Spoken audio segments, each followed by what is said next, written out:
Musayyib, oleh Hasan dan lainnya. Wa huwal haq, tentangnya itulah yang benar. Karena sihir itu penyakit yang kotor daripada sya'nu orang yang alim dengannya bertabiat di atas ifsad dan idrar bih. Ini alasan Hasan kedua.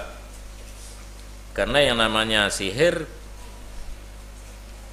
penyakit ini, penyakit yang buruk. Asai orang yang kana getu'ohnya alim, kalau kalimat alim pakai kepada sihir, berarti orang alim sih yang sihir.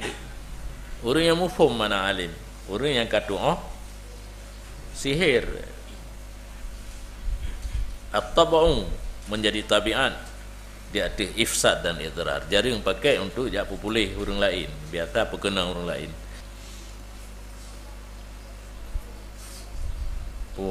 Fa fatmun nas'an ra'san, maka lah manusia daripada sihir secara menyeluruh. Ra'san kepala-kepala. Artinya ada nama berangkapua mantang, ada nama sihir harus dipisah daripada manusia. Yang mana be alasan untuk pubai go. Sebab kaji ketabian orang yang kegetu'oh sihir na idrar dan ifsad. Dan dengan ini ditolakkan dia ada orang yang memilih halalnya.